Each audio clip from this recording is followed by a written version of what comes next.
All right, just a quick follow-up on some Nothing Phone 3 content. eSIM Studios here. So, the Nothing Phone 3 saw its way through the Jerry Rig Everything channel in Jerry Rig Everything Teardown, Breakdown, what have you. And Carl Pei reviews the reviewers. So, we'll go through the Jerry Rig Everything breakdown first. So with these Jerry Rig Everything videos, there's a little dissemination, there's little variation between a lot of these new phones that he reviews. Most all of them are going to scratch at a level 6 to a level 7 on the screen. All of their AMOLED displays are going to recover from the lidar that he puts to them. All of them are going to scratch, right? The bend test, it survived the bend test. It did not break on the front or the back when trying to flex it. And I'm kind of getting more interested in the teardown process than the durability test, because most all of these surpassed the durability test. Hell, even the S25 Edge, the super thin Samsung phone, passed the durability test. It did not even break, and it's razor thin. But look, they did build a very formidable phone, right? Take the looks out of it.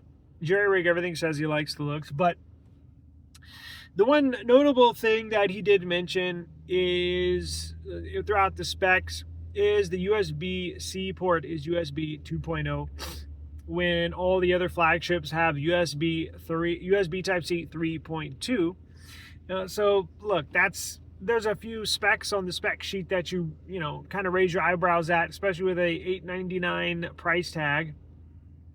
And it was interesting. So he took apart the back glass, took apart the motherboard, and actually what Nothing did with the Phone 3, that periscope lens that's at the weird camera array, that's at the top left of the phone, that's the periscope. They actually punched through the PCB board, meaning the motherboard. They actually punched a hole through it to place that periscope lens and make it level with the other 250 megapixel sensors. So a lot of you might not know the periscope lens is a very, very deep lens, meaning how tall it is or how thick it is, because it basically runs on mirrors, kind of, right? Don't quote me at that, but it's a very, very tall sensor. So to make it flush with the other two, they actually had to punch a hole through the motherboard just to place it inside the phone. And pretty interesting, but kind of lackluster. Now, one interesting part that I want to get to in this video, not the Jerry Rig Everything, but the Nothing video. So if you subscribe, or if you don't subscribe to the Nothing YouTube channel, I strongly suggest you do that. It's pretty interesting. They look at their YouTube channel not only as a way to promote their products, but a way to give you some insight from inside of a phone company, right, as Nothing does. And no other phone company does this. So Carl Pei is probably the most widely known CEO, co-founder of a smartphone manufacturer. I mean, he's our age, right?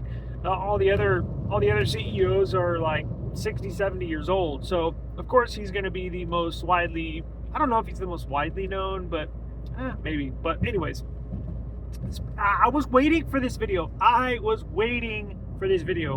Because he did this with all the other launches. Whatever device they launch, it will go through the rigmarole of YouTube reviewers, right?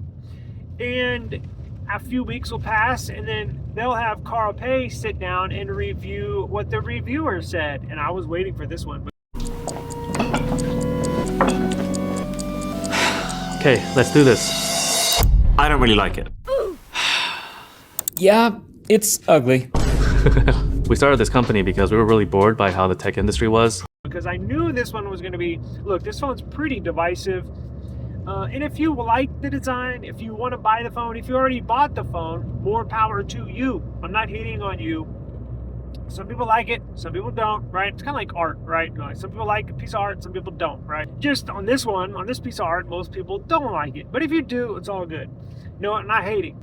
it is a good overall experience, and that's what Carl Pei, I think, was trying to get at in this review. So there's Carl Pei sits down in front of a computer and they review, or Carl reviews maybe 3 or 4 of the big YouTubers that got this device. MKBHD was up first, and there was I'm not going to go through all of them because there was a subtle theme throughout this whole review of a review video. It's number one, it's ugly, and number two, the CPU choice and or specs are not necessarily flagship, right? That's what you'll hear throughout all of them, that it's ugly and there is a newer, or not a newer, there is a more powerful chip that they could have gone with Qualcomm with the Snapdragon 8 Elite chipset when nothing chose the 8S Gen 4. So Carl backed up his choice of the 8S Gen 4 by saying it is the newest, latest flagship by Qualcomm. Technically, that is correct. It is a quote-unquote flagship CPU. I know some people out there want to hate on it, but it is. It's classified as such. But there's a more powerful one. Now, I have not been a big fan of the 8 Elite this year. A lot of my devices have overheated. Well, specifically from Samsung. OnePlus was A-okay, and all the other 8 Elite chipsets I've used, they've gotten hot. So it's probably, in my opinion, might not be a bad idea to choose the 8S Gen 4 because it runs less hot, quite honestly. Now, I haven't used an 8S Gen 4, but the specs are there. The 8 Elite is just maxed out power, floor, pedal to the floor power, right? Which will heat up your device. So the 8S Gen 4, in my opinion, I'm not hating on them for that because I would rather have some of my 8 Elites toned down a little bit so they don't generate as much heat. So might have been a good choice, right? Now, he never said that, but that's what I'm saying.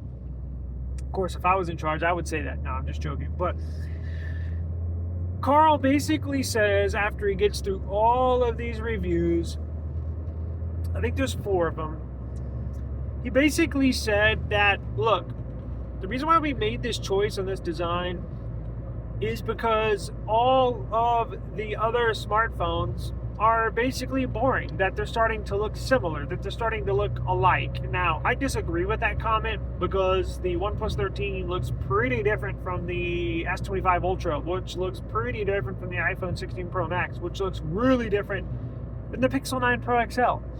So I disagree with that, but I get what he's saying. I just disagree with it, right?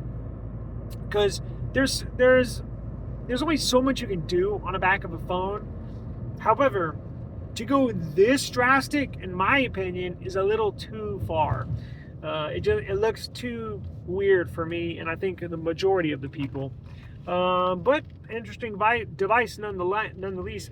Now, he did say, and I will agree with him on this, it's about the overall experience. If you take, and that goes into play with the CPU. If you take the CPU, you take the operating system. Nothing OS is one of my favorite operating systems. I recently got a 3A, the blue 3A.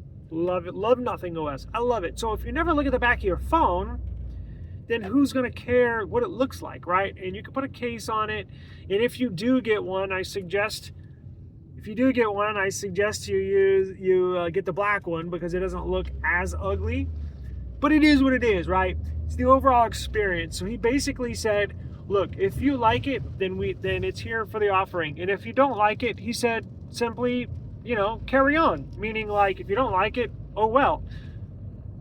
Okay, I get it. So if you like it, buy it. If you don't, don't. And he kind of wants to throw some water on the flame of the outrage on social media, because it made a lot of noise on social media about the looks of it. So very interesting nonetheless, and I'll put links for both videos in the description box below, and I'll see y'all on the next one. Peace out.